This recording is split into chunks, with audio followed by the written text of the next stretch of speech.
Kiss's Gene Simmons has been given the kiss off by Fox News. According to the Daily Beast, the iconic musician has been given a lifetime ban after his behavior. The man who turned rock into a spectacle is back in the headlines. But this time, the story isn't about fire-breathing or sold-out arenas. What the demon has done is stirring both outrage and awe. Something far stranger is happening, and it's leaving even longtime supporters questioning whether he has finally bitten off more than he can chew. Do you think Gene Simmons has crossed the line this time, or is this his boldest play yet? The answers may surprise you. The shocking tour meltdown. The downfall started quietly and caught nearly everyone off guard. In March 2025, Gene Simmons, the man who built a theatrical rock kingdom, found himself facing a setback that felt more like humiliation than a hiccup. Promoters and fans woke up to the startling news that nearly two-thirds, that is 17 out of 23 of his solo run, had been pulled from the calendar just days before the tour was due to begin. It wasn't the kind of announcement fans expected from a rock legend, and overnight, what was supposed to be a celebration of his solo career became a moment that had people wondering what went wrong. What made this sting even more was the timing. These weren't months-away dates that could be quietly rescheduled. Fans had bought tickets, cleared schedules, and were counting down the days.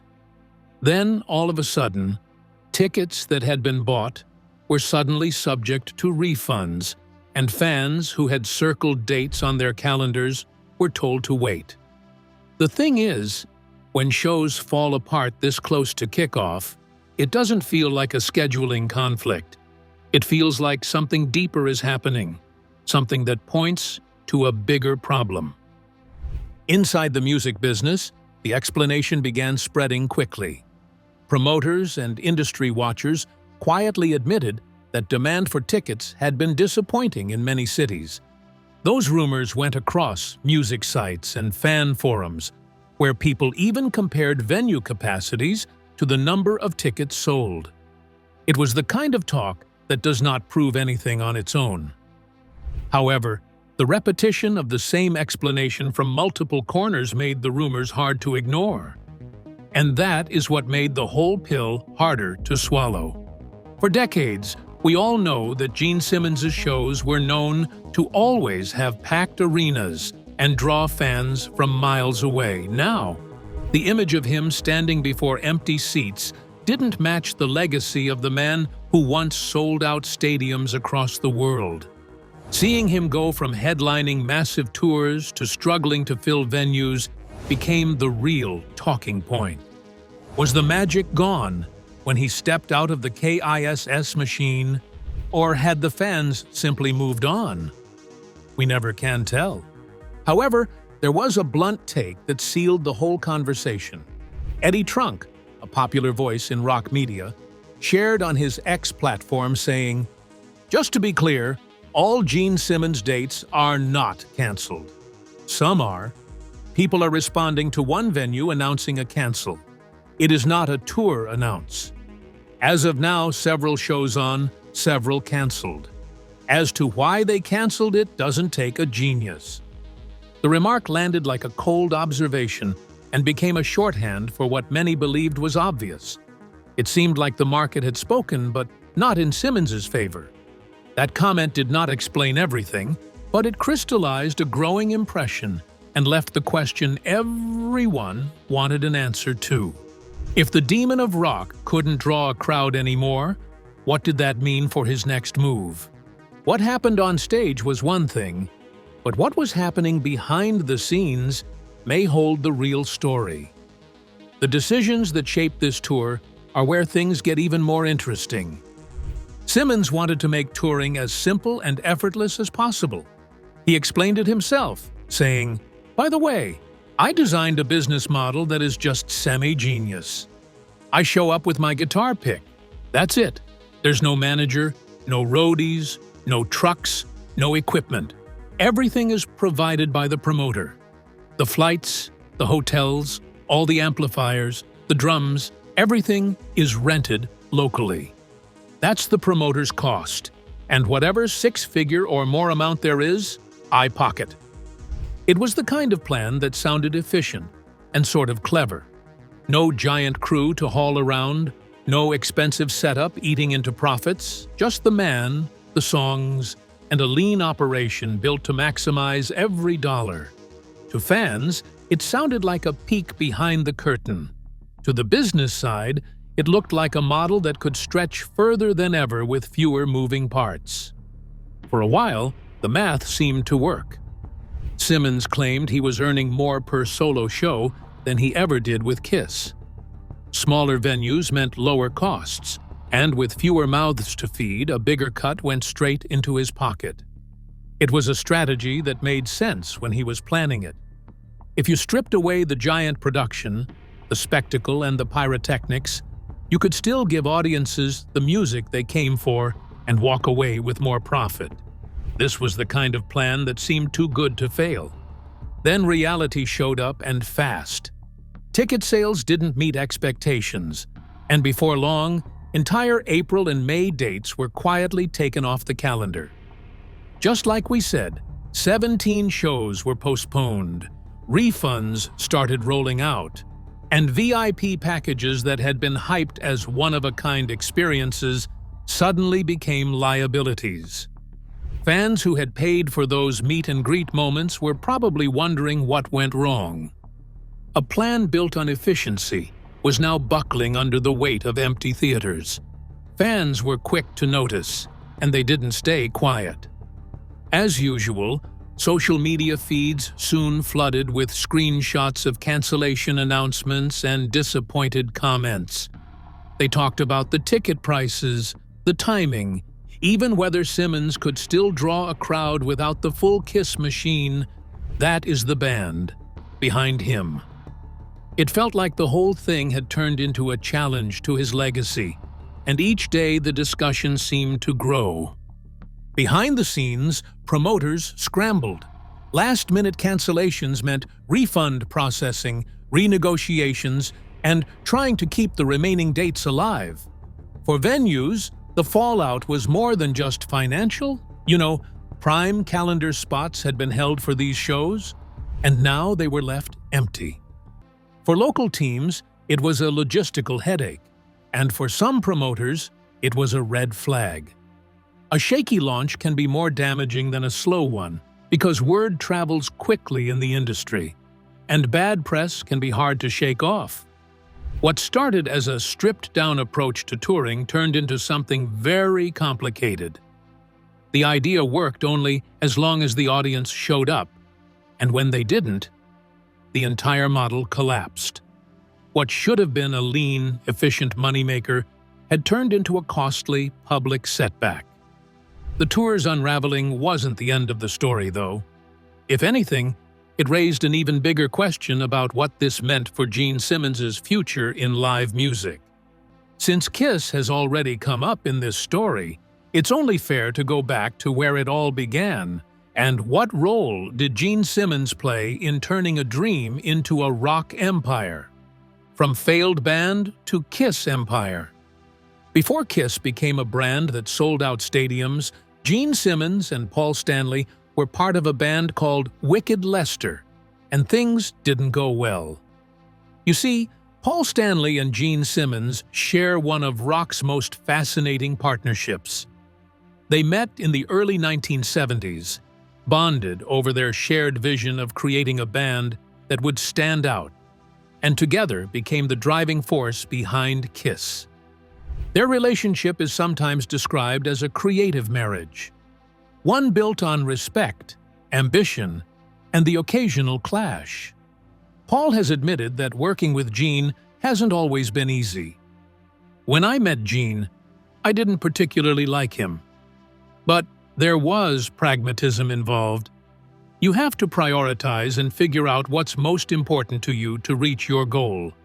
And I knew that Gene and I were much stronger together than me alone. I'm not really sure that he knew that, but that became irrelevant, he recalled. Gene's strong personality, endless business ventures, and appetite for the spotlight have sometimes caused tension between them.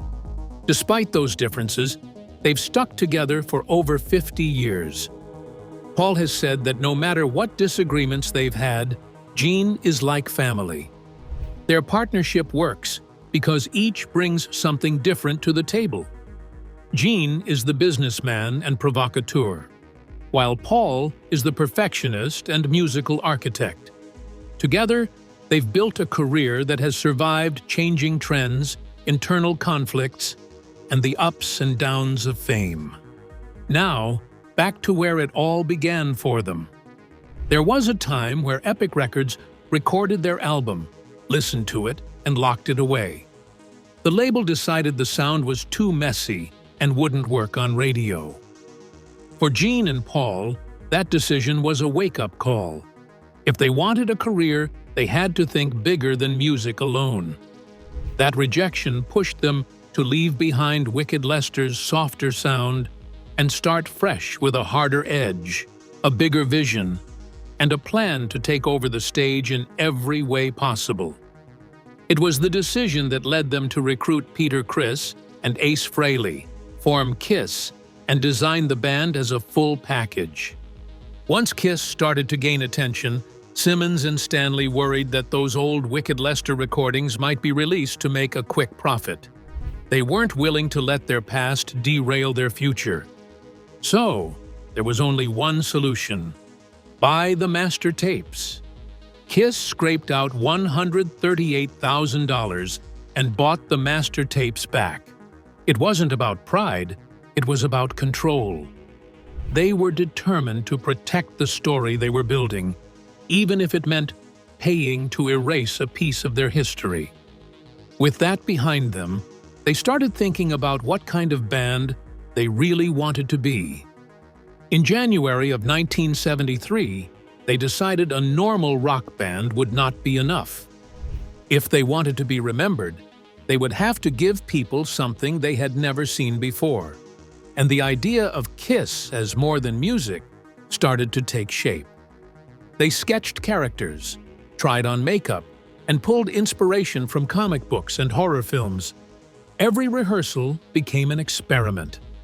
Their goal was to give audiences something they couldn't ignore. At some point in those early days, they needed a name that would stick. Something short, and something that would look powerful on a poster. Then Paul Stanley came up with the name KISS while they were driving around New York. Over the years, people have tried to make it into an acronym, with fan theories like Knights in Satan's Service or Kids in Satan's Service. But the band has always denied those meanings and said it was never meant to be an acronym. It was chosen because it simply transcended the English language. When they finally got their first gig as KISS, it was a small one. On January 30th, 1973, they played at a tiny club in Queens. There were barely enough people in the room to call it a crowd. Most of them were friends or girlfriends. That could have been the end of the story, but they treated it as a starting point. Those small shows gave them room to test ideas, refine their look, and build confidence. Every night, they learned something new about what worked and what didn't.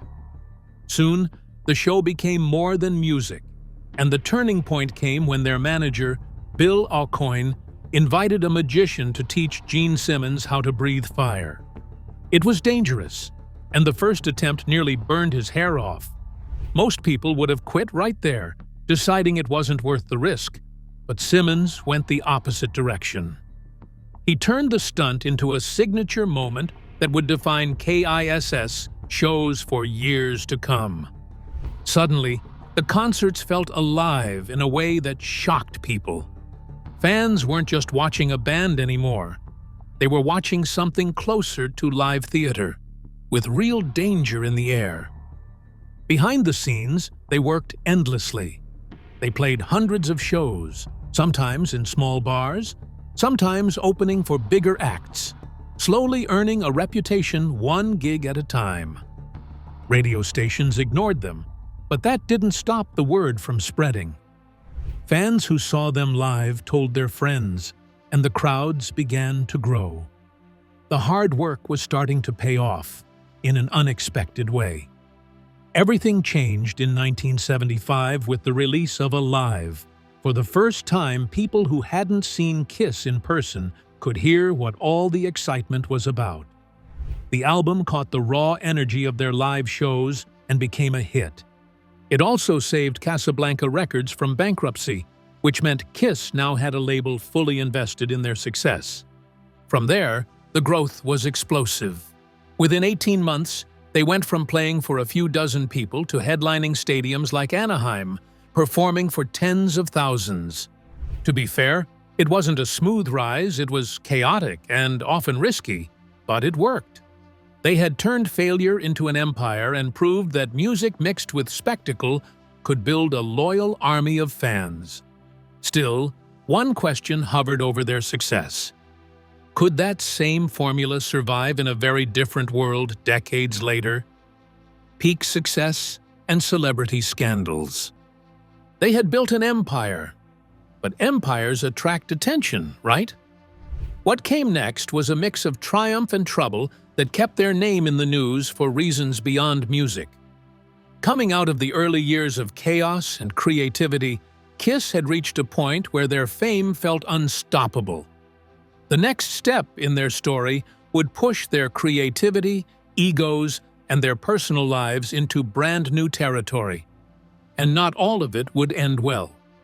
On September 18, 1978, Kiss pulled off one of the boldest moves in rock history. All four members released solo albums on the exact same day. It was a move no other band had dared to try. To the public, it looked like a brilliant celebration of their individuality. Behind the scenes, it was also a test, because each member suddenly had a way to see who could hold their own without the others. Well, the answer turned out to be Gene Simmons. His album climbed higher on the charts than the other three and went platinum, a milestone that gave him bragging rights. For Simmons, this was proof that he was more than a band member. He was a star in his own right, and that success changed the way he carried himself both on stage and off. It also felt like, if Kiss could survive solo albums, maybe they could survive anything, and that theory was about to be tested. Later that same year, the band starred in the made-for-TV movie Kiss Meets the Phantom of the Park. What was supposed to be a fun, campy project turned into something many in the band would rather forget. The movie was panned by critics and mocked by fans. Crew members were told not to bring it up in interviews. It was more like Kiss could conquer the stage, but outside the music world, their image could be fragile. Still, Simmons wasn't ready to walk away from Hollywood. In 1984, he landed a real acting role in Michael Crichton's sci-fi thriller, Runaway. Playing the villain, Dr. Charles Luther, he proved he could go darker, trading the demon personality for a calculating scientist whose inventions turned back on him. The performance showed everyone that Gene had ambitions that obviously went beyond music, and he was only getting started. Soon enough, the headlines shifted from his work to his personal life. In the late 1970s, he dated Cher, and the relationship drew plenty of attention. Now, this was the exact moment that became a rock and roll gossip news. During Christmas, Simmons asked Cher what he should get for her. Then Cher told him to call her best friend, Diana Ross, to tell him what she likes. Simmons met up with Diana Ross, they went shopping, the two connected, and immediately formed a friendship that turned into romance. The story exploded in magazines and tabloids, and according to reports, the friendship between Cher and Ross never fully recovered. Suddenly, Simmons wasn't just a musician, he was front-page news for all the wrong reasons. Simmons didn't shy away from the attention. Over the years, he's been open about his love life, often framing it as part of his rock star persona. Some admired his honesty, while others thought it was pure ego. Either way, the coverage made him impossible to ignore, and it kept Kiss in the headlines even when they weren't touring. By the early 1980s, the band knew they needed to do something bold to stay relevant. This moment came on September 18, 1983, when they shocked viewers by taking off their makeup live on MTV. After 10 years of mystery, fans finally saw their real faces. At the same time, they released Lick It Up, an album with a heavier, harder sound that brought back many rock fans who had drifted away. The gamble worked. The record went gold that year and later went platinum. It felt like Kiss had successfully reinvented themselves for a new era. Behind all of this, Kiss wasn't only making money from their music, they were everywhere. Their faces showed up on toys, lunchboxes, masks, comic books, and dozens of other products that turned their logo into something almost every household recognized. By the early 1980s, merchandising had become one of their biggest sources of income. Business writers often pointed out that KISS's brand and licensing deals would probably last longer than many music trends, and that realization changed how Simmons and the rest of the band thought about fame and their future.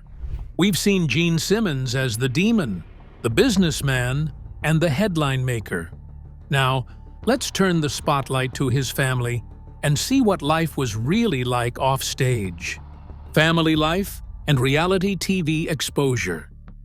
Away from the roar of the crowds and the face paint, Simmons's world at home was just as eventful and sometimes even more dramatic. It all started back in 1983 at the Playboy Mansion, where he met Shannon Tweed, the 1982 Playmate of the Year. What began as a chance meeting turned into a relationship that would last decades, filled with its own twists and turns. Simmons and Shannon built a life together without following the usual script. For nearly 30 years, he refused to get married, often joking that marriage was a trap and quoting Groucho Marx to back it up. While other rock stars moved through marriages, divorces, and scandals, he stayed unmarried by choice, even as Shannon stood by him. This unusual arrangement became part of his identity. Yet behind the jokes, there were hints that the tension was growing, and the question of whether he would ever commit lingered over their story like a shadow. This shadow became impossible to ignore when their private life became a public show, when A&E launched Gene Simmons' Family Jewels in 2006. Suddenly, fans were inside their home, watching everything from quiet breakfasts to heated arguments. The show turned their everyday lives into television episodes, and that kind of exposure has a way of amplifying even the smallest problems. The more viewers tuned in, the more the family had to balance being real people with being characters in their own show. This balancing act got even harder when real-life scandals crashed through the front door. In 2008, an intimate tape surfaced online that reportedly featured Simmons, and his team quickly threatened legal action to have it taken down. The headlines were everywhere, and suddenly, the family's private pain became public gossip. Things reached another boiling point a few years later, when Shannon walked off the set of the Joy Behar show after a tense exchange about Simmons's past. It was the summer of 2011, and cracks in Simmons and Shannon Tweed's relationship were no longer hidden behind closed doors. They were playing out in real time, and one of the most memorable moments came during an appearance on the Joy Behar show. From the moment the cameras started rolling, the tension in the studio felt thick. Behar rolled a clip from Gene Simmons' Family Jewels, showing Simmons photographed leaving a restaurant with two young women, then turned to him for a reaction. As usual, Simmons made a joke about it, and Shannon removed her microphone, called Simmons a pig, and stormed off the set in front of a live audience. For a few seconds, the set went quiet, leaving Simmons and Behar to figure out how to continue. Simmons, clearly rattled, accused the host of ambushing him. Bihar replied that the clip came straight from A&E, the very network behind the couple's reality series. This single walk-off tested their relationship and left viewers wondering if the couple would make it through. But on June 26, 2011, the story everyone had been waiting for finally unfolded. Simmons proposed, and their wedding became one of the biggest moments of the series. In one memorable episode, Shannon burned Simmons' collection of old Polaroids, a symbolic way to close the book on his past life. It felt like both a personal and public promise, marking a new chapter for the couple as millions of fans watched along. Their children, Nick and Sophie, also felt the weight of growing up in a household where nothing stayed private for long. Nick, who pursued comic book writing, found himself at the center of a plagiarism controversy that forced his project to be pulled from publication. Sophie faced her own challenges, growing up in front of cameras while dealing with the larger-than-life image of her father. Both siblings had to figure out who they were while the world was watching, adding another layer of tension to the family's story. From that first meeting in Malibu to a wedding seen on television screens worldwide, the Simmons-Shannons saga shows how personal choices can become public events. For Simmons, letting cameras into his home was a gamble that paid off in fame, but came with a price. The show gave fans access to their world, but it also turned family struggles into public drama, leaving everyone to wonder which parts of their story were truly over and which would always linger. If you thought the family drama was intense, wait until you hear what happened when Simmons walked into Fox News headquarters. What started as a routine appearance turned into a headline-grabbing incident. The Fox News ban that shocked everyone. After the tense TV interview with Joy Behar, Gene Simmons didn't exactly fade quietly into the background. Not long after, he found himself stepping into another media firestorm, this time at Fox Studios. He had been booked to promote On Power, his short, sharp guide on influence and success, and the on-camera interview went off without a hitch. This normally looked like just another stop on a busy book tour, but what no one saw coming was what happened after the cameras were turned off.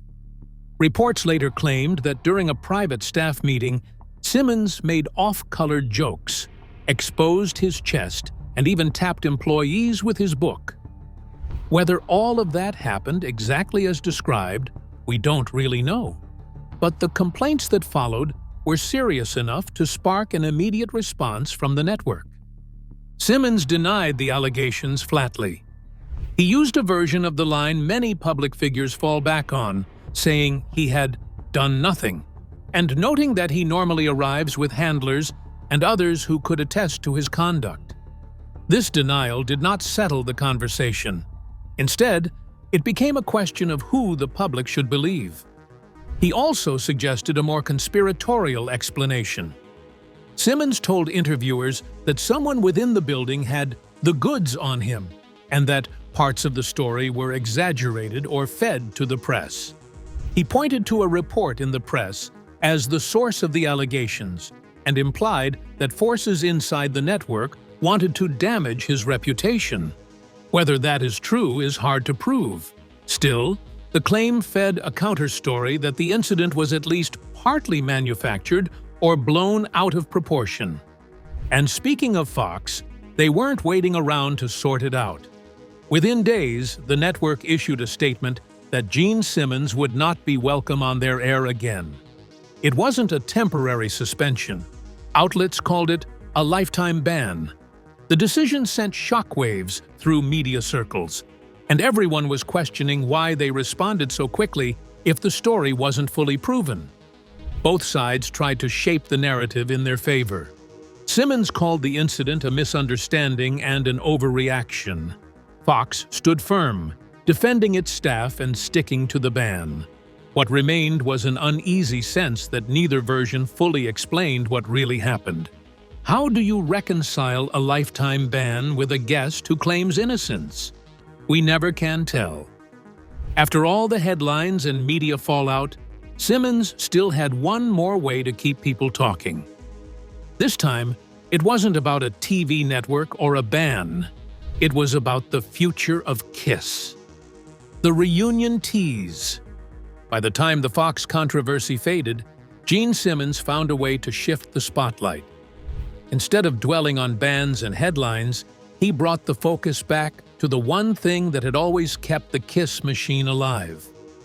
In March 2025, the band announced a 3-day Kiss Army Storms Vegas event at Virgin Hotels Las Vegas, set for November 14th to 16th in 2025.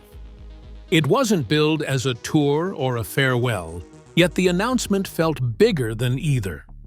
To the diehards who had followed every twist of the band's story, this sounded like something worth circling on the calendar. What made the announcement electric was the show's twist. Organizers said the show would include an unmasked live performance, a staging choice that grabbed headlines because it framed the concert as more intimate and unexpected than a typical arena show. For a band known for characters and makeup, the idea of an unmasked set in Las Vegas felt like an invitation to see the real people behind the myth, and that possibility sent chatter through fan communities.